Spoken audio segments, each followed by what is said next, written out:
Muy buenos días, bienvenido a otra entrega de su programa Espejo 360.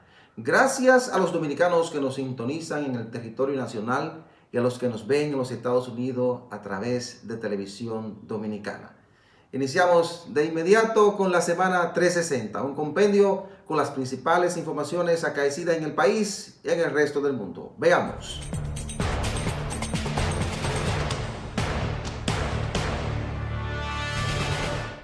¿Qué tal amigos? Este es el resumen informativo de la semana 360.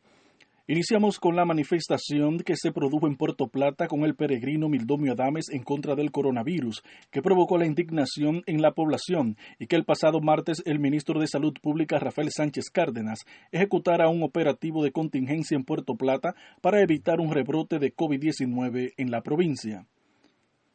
Según la firma encuestadora Asisa, 9 de cada 10 dominicanos ha dicho que acata el aislamiento social dispuesto por el gobierno dominicano para evitar la propagación del coronavirus para un 92% de los encuestados.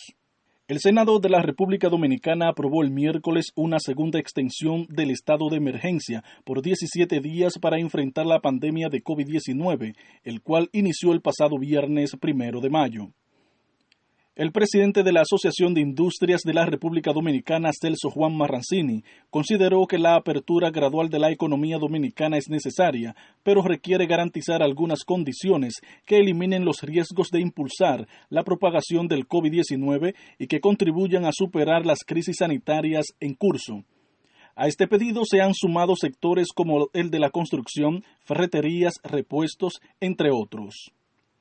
El COVID-19 continúa impactando la economía dominicana. Esto se refleja en el desplome que se registró en la recepción de remesas familiares durante el mes de marzo. Según los datos del Banco Central de la República Dominicana, en marzo pasado recibieron 520.1 millones de dólares en envíos familiares desde el extranjero, unos 145 millones de dólares menos que en marzo de 2019. En medio de la crisis de COVID-19 no todo ha sido negativo. Durante el primer trimestre del año 2020, las exportaciones del régimen zonas francas ascendieron a 1.438.83 millones de dólares, presentando un crecimiento de 1.47% en relación al mismo periodo del año 2019. Según los datos publicados por la Dirección General de Aduanas, el 49.31% de estas exportaciones corresponde a bienes de consumo, el 35% a bienes de capital y el restante 15.13% a materias primas. El Consejo de Fomento Turístico aprobó el miércoles la construcción de 862 nuevas habitaciones, con una inversión superior a los 107 millones de dólares. Estos proyectos serán levantados en Santo Domingo, así como en las provincias de La Altagracia, La Romana y María Trinidad Sánchez. En el ámbito internacional, la Unión Europea, China y otros miembros de la Organización Mundial del Comercio anunciaron la puesta en marcha de un órgano de arbitraje alternativo en la resolución que disputa dentro del organismo para contrarrestar el bloqueo que ha provocado Estados Unidos. Estados Unidos registró 3.8 millones de nuevas solicitudes de subsidios de desempleo en la semana que culminó el 25 de abril, elevando a 30 millones el número de pedidos desde mediados de marzo, informó el Departamento de Trabajo. Los analistas se habían mostrado algo más optimistas al pronosticar 3 millones de solicitudes durante la semana bajo consideración. Para la semana 360, informó Joaquín Caraballo.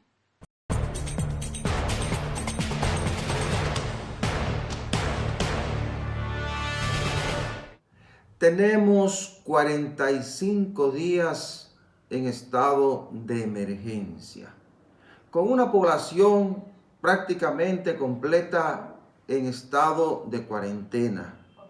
La mayoría de la población dominicana haciendo su aporte a través del distanciamiento social para detener una pandemia que está causando cientos de muertes y está llevando a cientos de personas a los hospitales. Sin embargo, una acción de ignorancia, de irresponsabilidad ocurrida el pasado domingo en Puerto Plata prácticamente echa por la borda todo un esfuerzo de mucha gente para tratar de salvar vidas, de contener una pandemia que nos está costando, además de sacrificio, dolor, muerte, que nos está costando un gran esfuerzo para tratar de evitar que el país sucumba, que va a provocar serios problemas económicos y de calamidad para la población. Estamos tratando de que las cosas sean lo menos drásticas y problemáticas posible para la población. Sin embargo, una acción de irresponsabilidad, de ignorancia de una persona y de otros que los acompañaron, prácticamente puede echar por la borda todo ese esfuerzo. Me refiero al peregrino que llegó a Puerto Plata, ¿verdad? Y que a partir de Inver, entonces comenzó a acompañar una multitud de personas. Y cuando llegaron a Puerto Plata se convirtió en un gran meeting. Un meeting en violación de las normas establecidas por las autoridades para tratar de detener la pandemia. Entonces, ese meeting de personas que todo el mundo sabe que fue un asunto preparado porque esa persona que viajó en un peregrinaje hasta Puerto Plata, creyendo que llevando la cruz y introduciéndola en las aguas del Atlántico va a acabar con el coronavirus, esa persona sola no tenía la capacidad para mover esa cantidad de personas que le acompañó en Puerto Plata, que evidentemente estamos ante un evento preparado, donde hay responsabilidad de gente que no ha tenido la valentía de asumir frente al país con todas las consecuencias posibles los niveles de responsabilidad en ese evento. ¿Okay? La policía acompañó, ¿verdad? Un grave error, una falla cuestionable de la policía, ¿verdad? Porque tan pronto ese señor llegó a Inver, que la policía comenzó a ver que se agregaban personas y comenzaban a acompañar, debió detener eso, debió bloquear la entrada hacia Puerto Plata y no lo hizo. Entonces entran a Puerto Plata y suman la mayor cantidad de personas. Entonces, una falla de las autoridades policiales, pero también una falla de las autoridades municipales. Recordemos que los alcaldes son los jefes de gobiernos municipales. Entonces hay una falla de la policía, hay una falla del alcalde de Inver y otra falla del alcalde de Puerto Plata, que hoy deberían estar respondiendo por esa situación. Bueno, esta actitud de irresponsabilidad mayúscula motivó que las autoridades nacionales intervinieran a Puerto Plata. Hoy están pagando la consecuencia de eso. Nadie entra, nadie sale a Puerto Plata, es decir, todos los accesos están bloqueados, intervenidos por las autoridades policiales y militares. El jefe policial de la zona fue cancelado, hay un jefe de policíaco nuevo, y se ha atendido todo un cordón sanitario, identificando a todas las personas que pudieron haber estado en contacto con contagiados de la enfermedad. Al jueves de la semana pasada se registraron en Puerto Plata 198 casos de COVID-19 y habían fallecido 13 personas más, así contar las estadísticas del viernes o las del jueves, porque las estadísticas del jueves son del miércoles, ni la del jueves, ni la del viernes, ni la del sábado, así que hoy tendremos estadísticas mayores. Bueno, no hay movilidad de los ciudadanos en Puerto Plata, han identificado centros de aislamiento, aumentaron la cantidad de pruebas, van a hacer están haciendo 1.500 pruebas, identificando todo el que pudo estar ahí en esa concentración, e incluso, peor aún, dice el ministro de Salud Pública que gente teniendo el virus participó en la marcha o en el meeting, pensando quizá en que siguiendo a ese peregrino y llegando hasta las aguas del Atlántico iba a resolver su problema de salud. Entonces, gente con ese problema participó en la concentración. Imagínense la cantidad de personas que pudiera estar en este momento contagiado de la enfermedad. Entonces, se ha tenido todo ese cordón sanitario y dice el ministro de Salud Pública que esta semana, porque habló de 8 días, lo dijo el pasado lunes, en 8 días estaremos viendo los resultados de esto. Es decir, que todo el que estuvo en contacto con una persona con coronavirus, los síntomas los puede estar reflejando en 8 o 9 días. Es decir, ya a partir de mañana o el martes, porque recuerden que el virus tiene 14 días de incubación.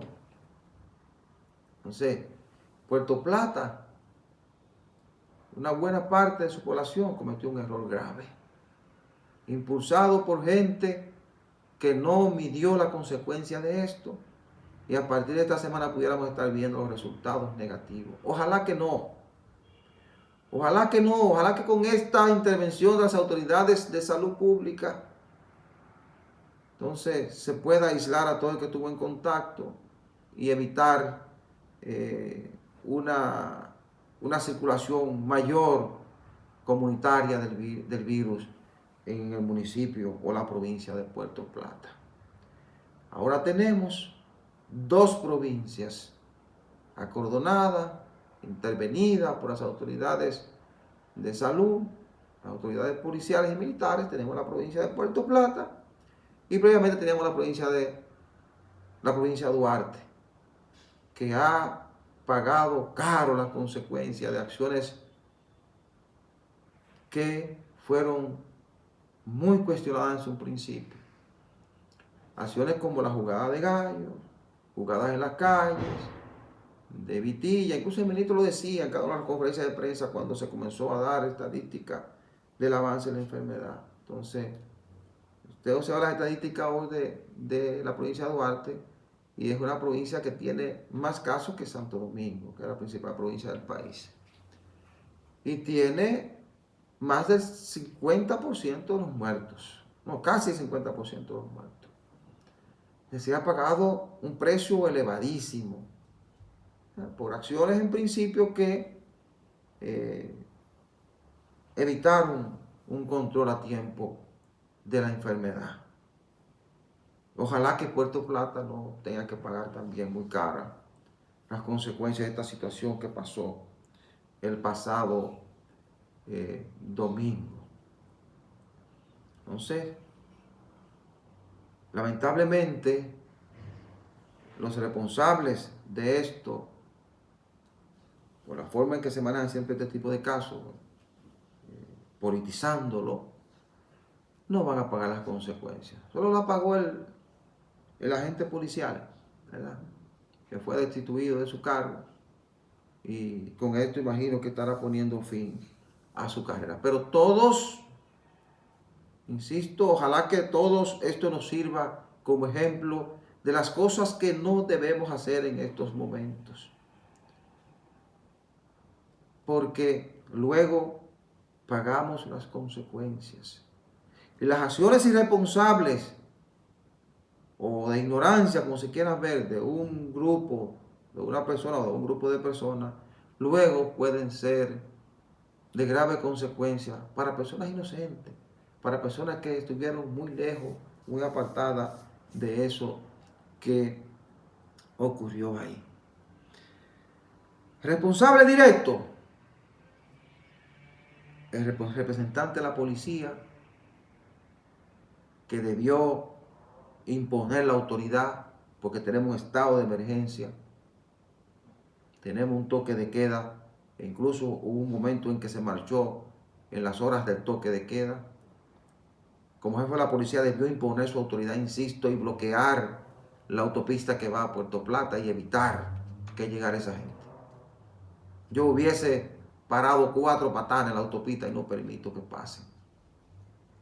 Pido refuerzos si es necesario a la policía de la región. Y no llegaba esa multitud a Puerto Plata. Si no llegaba a Puerto Plata no hubiese ocurrido lo que ocurrió. Y lógicamente que para que se diera lo que se dio en Puerto Plata, todo el que tiene algún tipo de conocimiento de cómo se manejan los movimientos políticos y cómo se mueve la gente en tiempo de campaña, saben que para mover esa cantidad de personas que se movió en Puerto Plata, debió haber una planificación. Vimos un camión del ayuntamiento al frente dirigiendo la caravana. En principio se alegó que había un camión de 911, un camión de los bomberos atrás. Pero luego el ministro de la Presidencia, Gustavo Montalvo, explicó que se trataba de un camión de los que han sido donados a los ayuntamientos como parte de un acuerdo entre el 911, FEDOMO y la Liga Municipal Dominicana. Es decir, que ahí había una responsabilidad directa de las autoridades municipales. Entonces, además del jefe de la policía de la región, responsable, las autoridades municipales, que hoy deberían estar rindiendo cuenta por esa situación. Que no sabemos qué tan grave va a ser, lo estaremos sabiendo en unos 5 o 6 días. Hoy estamos contando cerca de 7,000 casos de coronavirus en República Dominicana y cerca de 300 muertes. Entonces hay que seguir reforzando las medidas y que este tipo de situaciones como el de Puerto Plata no se vuelva a repetir. El Congreso aprobó la semana pasada 17 días más de estado de emergencia. Si actuamos con responsabilidad y se siguen aplicando las medidas, es muy probable que República Dominicana pueda estar superando esta situación en los próximos días. Pero se necesita mucho de responsabilidad de parte de la población y que un grupo de irresponsables no vaya a tirar por la borda todo el esfuerzo que hemos hecho todos los dominicanos, las autoridades aplicando las medidas y nosotros desde nuestros hogares cumpliendo con esas disposiciones para tratar de detener el avance de la enfermedad. Vamos a la pausa y retornamos en unos segundos. No se mueva.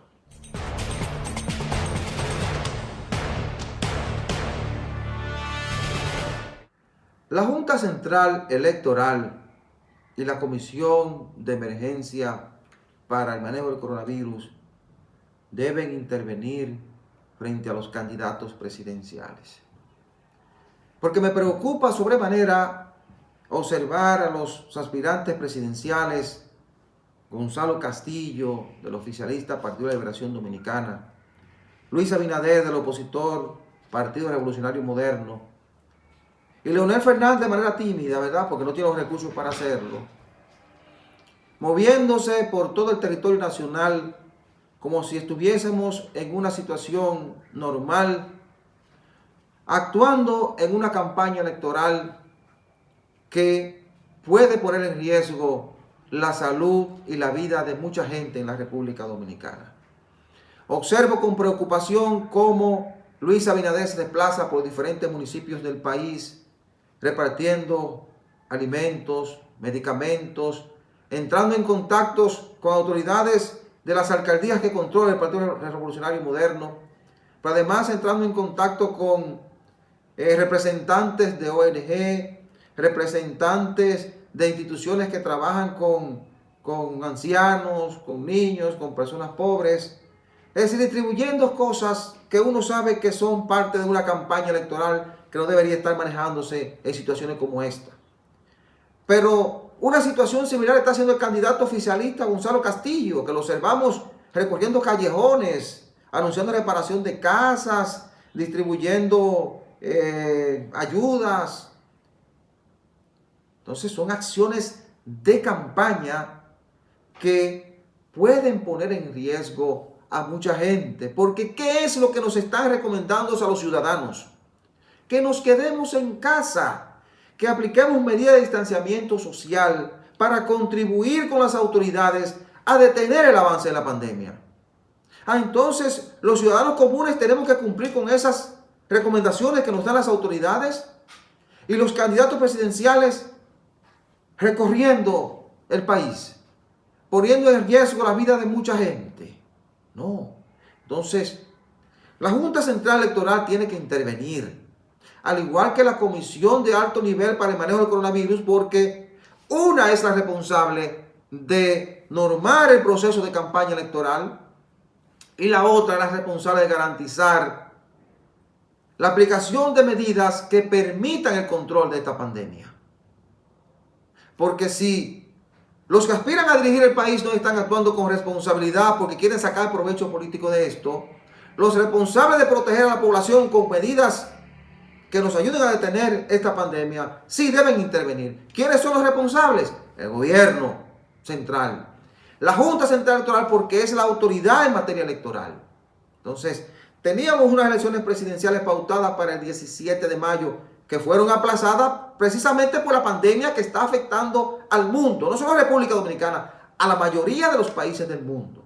Entonces, ese proceso electoral establecía, o la ley electoral, perdón, establece 45 días de campaña, que lógicamente están corriendo para las elecciones del 17 de mayo, pero esas elecciones fueron suspendidas. Entonces, ¿qué debe hacer la Junta Central Electoral? Bueno, pedirle a los candidatos presidenciales que en vista de que fue aplazada esas elecciones, de que fueron aplazadas esas elecciones presidenciales y congresuales de mayo para julio, de esa misma manera hay que aplazar el periodo de campaña establecido por la ley electoral, que es de 45 días. Entonces, vamos a decirle a los candidatos presidenciales aplazar esa campaña para después de mayo, qué sé yo, principio de junio, si es que tenemos el control de la pandemia. Entonces, no permitamos que por el afán de los candidatos presidenciales buscar votos, echen por la borda el esfuerzo que se está haciendo para controlar la pandemia. El esfuerzo de las autoridades aplicando medidas y el esfuerzo de la población, el esfuerzo y el sacrificio de la población que está encerrada en su casa desde hace casi 45 días. Entonces, hay que detener esa campaña y los llamados a hacerlo son, insisto, la Comisión de Alto Nivel para el Combate al Coronavirus y la Junta Central Electoral. Que los candidatos cambien su forma de hacer campaña. Que lo hagan a través de vallas, a través de anuncios de radio, televisión, periódicos, internet. Bueno, tenemos una realidad que nos ha obligado a cambiar a todos. ¿Por qué los políticos tienen que estar aplicando los mismos métodos de campaña de cada 4 años? No, vamos a sacrificarnos todos. Además, lo que es igual no es ventaja, dice un adagio popular. Entonces, vamos a actuar con responsabilidad, porque eso que están haciendo esa campaña electoral, lógicamente a través de la entrega de ayudas,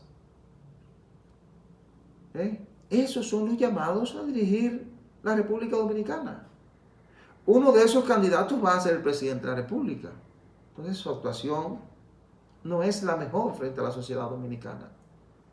Entonces, ojalá que la Junta Central Electoral y la Comisión de Alto Nivel nos pueda poner atención, porque realmente hay que ver esto con preocupación. Esa actitud de campaña electoral, con los recorridos, con las entregas de ayudas, los diferentes municipios, en los barrios, en los callejones, es tan grave como la concentración que se hizo en Puerto Plata el pasado domingo. Es una actitud de irresponsabilidad de parte de gente que está llamada a actuar de manera diferente, porque entre esos está el próximo presidente de la República. Miguel Vargas, canciller de la República y presidente del Partido Revolucionario Dominicano, sigue perdiendo poder. Ha recibido 2 golpes fuertes en las últimas semanas. El pasado miércoles se dio a conocer la renuncia de Neney Cabrera, que era el presidente ejecutivo de ese partido.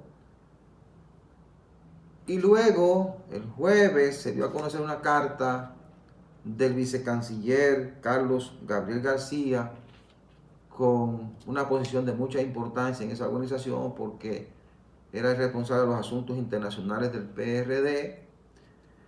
Con esto, Miguel Vargas pierde dos cuadros importantes de ese partido y los pierde en un momento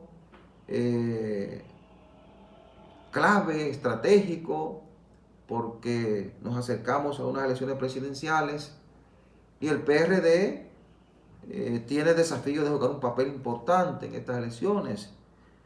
Además de jugar un papel importante en materia de aporte de votos para la candidatura que está apoyando, que es la candidatura presidencial de Gonzalo Castillo, candidato del PLD y del propio Partido Revolucionario Dominicano en esa alianza, tiene que aportar una gran cantidad de votos y al mismo tiempo tratar de sobrevivir como partido mayoritario del sistema.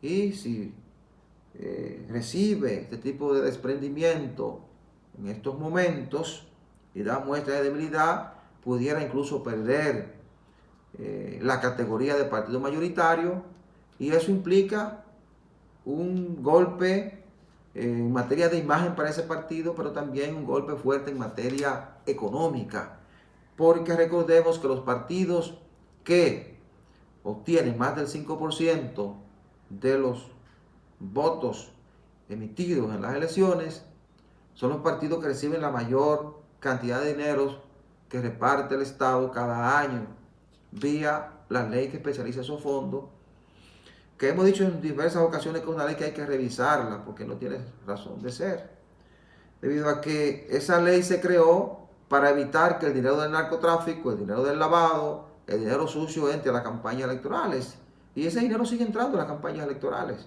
porque no hay ni ha habido control nunca del dinero que manejan los partidos ni los candidatos presidenciales.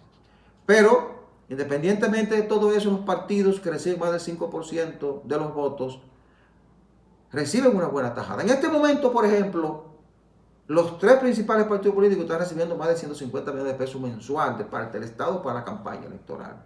Entonces, eso podría perder el PRD si no alcanza más del 5% de los votos en las elecciones del 5 de julio próximo. ¿Y qué le cuestionaron Nene Cabrera y Carlos Gabriel García a Miguel Vargas? Bueno, ellos lo que cuestionaron fue que entendían que el PRD debía asumir una actitud diferente en materia electoral en este proceso, que no debía pactar con el Partido Revolucionario de la Liberación Dominicana. Carlos Gabriel planteaba que la alianza siguiera con el Revolucionario Moderno, que era imposible por las diferencias que hay entre Miguel Vargas y la dirigencia del PRM. Todos conocemos la historia de eso. Entonces eso era imposible. Nene Cabrera también planteaba un escenario un poco diferente al de Carlos Gabriel García, pero un distanciamiento con el Partido de la Liberación Dominicana. Miguel Vargas evidentemente no pudo manejar eso porque no tiene más salida que seguir aliado al Partido de la Liberación Dominicana. Primero, es el canciller de la República, tiene prácticamente la mitad de ese partido en la Cancillería y en el gobierno, y entonces estaba en una encrucijada. Yo lo dije hace casi año y medio, cuando Miguel Vargas dijo, el PRD va a ganar las elecciones e irá a la próxima contienda electoral con candidatos propios. Yo dije, mentira, Miguel Vargas no está en condiciones de dejar el gobierno ni de ir solo a las elecciones. Bueno, el tiempo nos ha dado la razón y ahora está sufriendo desprendimientos importantes que ojalá no marquen el entierro definitivo del PRD, porque si se convierte en un partido minoritario, será la despedida final de ese partido de la política dominicana. Vamos a la pausa, retornamos en unos segundos.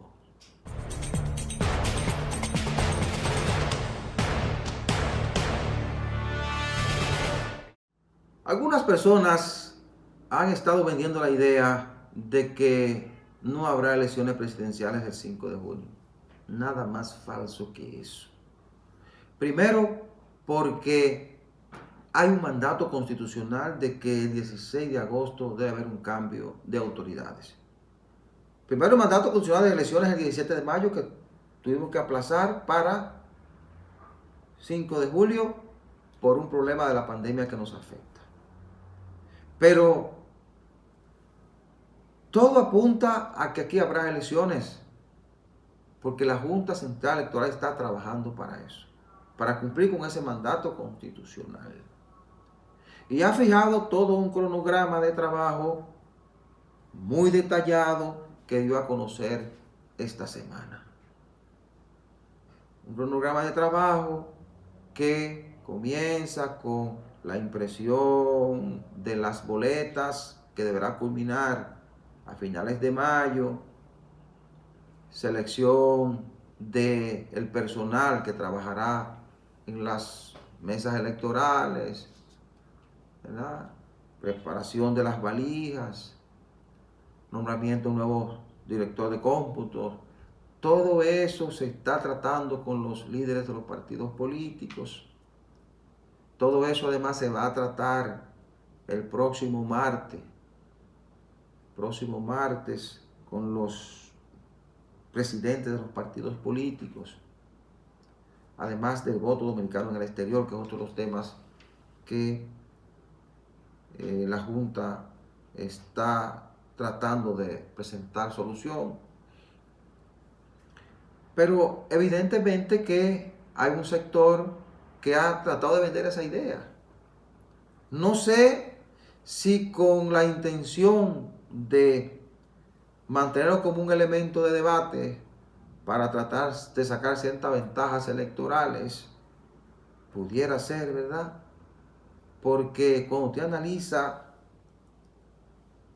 todo el proceso de montaje de las elecciones, los movimientos que se están dando en los partidos políticos, en la Junta Central Electoral, los movimientos que están dando los diferentes actores del proceso, usted concluye en que se está trabajando para que haya elecciones.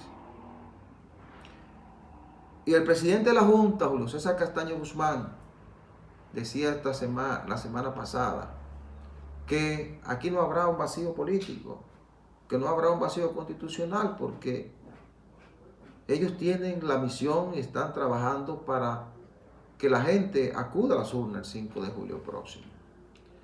Y yo creo que así será. Y la gente que ha estado tratando de vender esa idea o traer al debate el asunto de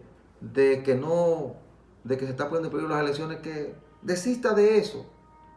Hay que trabajar con positivismo, hay que trabajar de manera optimista y avanzar para el desarrollo de ese proceso sin ningún tipo de traumas.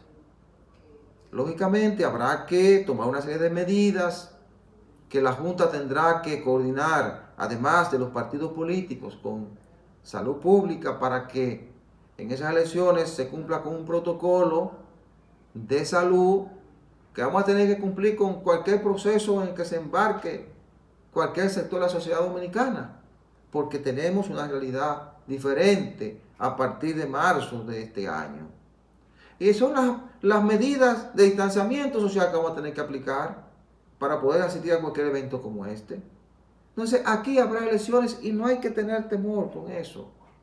No hay que temer absolutamente nada. Si tenemos controlada la pandemia, si nuestros políticos actúan con responsabilidad, si no exponen a la gente a mayores niveles de contagio, si las autoridades controlan la pandemia aplicando medidas como lo han venido haciendo, ustedes pueden estar seguros que el 5 de julio acudiremos a votar y el 16 de agosto estaremos juramentando nuevas autoridades. Vamos a la pausa. Regresamos en breve.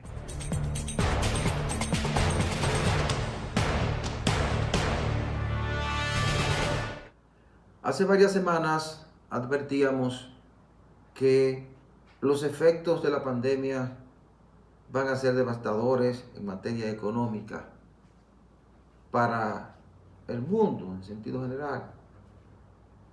República Dominicana no es la excepción, lo decíamos en ese entonces.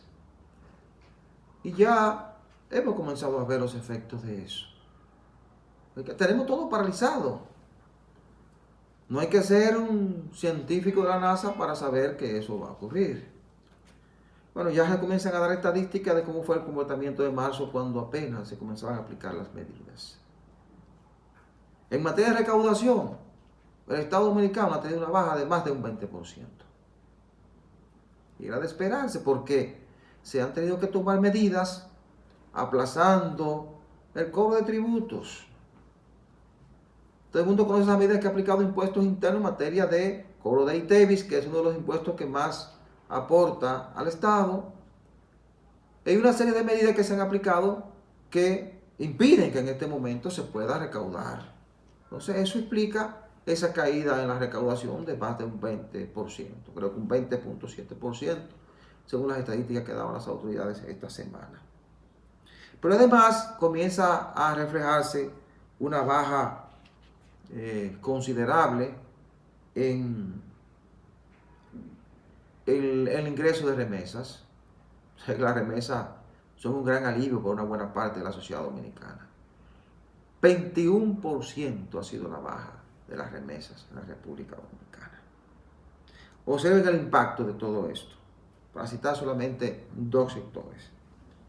En materia de recaudación, al fisco ingresaron 45.771 millones de pesos.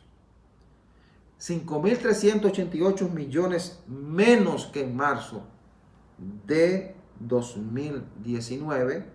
En ese año se recaudaron 51.159 millones de pesos. En materia de remesas que llegan a la República Dominicana, en marzo se recibieron 520.1 millones de dólares. Casi 141 millones de dólares menos que en 2019, que recibimos en ese año 665 millones de dólares. Y lo decíamos que iba a ser así, porque sectores, por ejemplo, como el turismo, ¿verdad? Zona franca, el sector de la exportación, por ejemplo, construcción paralizada, zonas francas prácticamente paralizadas. Están elaborando algunas empresas que trabajan con fabricación de insumos médicos, pero todos los sectores están prácticamente paralizados, con excepción de los sectores que tienen que ver con asistencia o emergencia. Entonces era evidente que esto iba a ocurrir. Si estamos viendo una caída así en marzo, en abril y mayo todavía será más estrepitosa. Hasta que no comencemos en un proceso gradual de reactivación de la economía, no vamos a ver un cambio en esto. Entonces, tenemos que estar preparados para el impacto que esto va a tener en la economía del país, como lo va a tener también en las economías de los diferentes países del mundo. Decían los organismos internacionales como la CEPAL, el Fondo Monetario, el Banco Mundial, que vamos a vivir una recesión económica más fuerte que la que se vivió en 1994. Y por suerte, República Dominicana no será uno de los países donde la situación será peor, porque esos organismos dicen que aunque vamos a decrecer en materia económica, por lo menos no caeremos por debajo del 0%.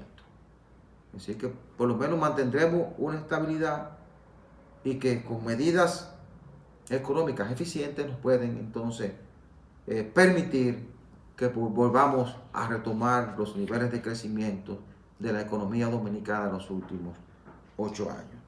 Este es un momento realmente para pensar con optimismo, de manera positiva. Y decía José Miguel González Cuadra, el presidente del Centro Cuesta Nacional, del Grupo CCN, que aunque muchas cosas han cambiado, vamos a salir hacia adelante. Y yo creo que sí, si pensamos con optimismo y si todos aportamos a la solución del problema que tenemos en este momento, como lo han hecho la gente del VHD León y el Grupo Mafre, que aportó esta semana 50 millones de pesos en 28.800 pruebas de COVID-19. Es decir, es un momento de solidaridad, ¿verdad?, de todos los sectores para que juntos entonces podamos superar el problema y que los actores que tienen que ver con la dinamización de la economía, los inversionistas, entonces puedan, pensando de manera optimista, encaminar acciones que nos permitan a nosotros entonces reencauzar nuestra economía por los niveles de crecimiento que hemos tenido en los últimos 8 o 12 años. Entonces, es tiempo, reitero, de solidaridad no solo de los más poderosos, sino de todos los sectores de la sociedad, para que juntos empujemos hacia la solución de este problema y pensar con optimismo, porque en poco tiempo la sociedad dominicana seguirá enrumbándose por los niveles de estabilidad y desarrollo que hemos logrado en los últimos años. Vamos a la pausa, retornamos en unos segundos.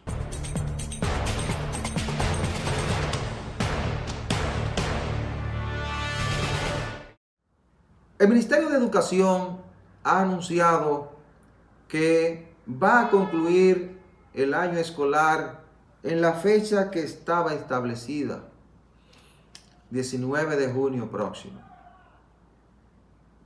Recuerden que el ministro de Educación había dicho que al momento en que se produce el estado de emergencia, en el momento en que deciden parar la docencia, el año escolar había avanzado hasta un 70%.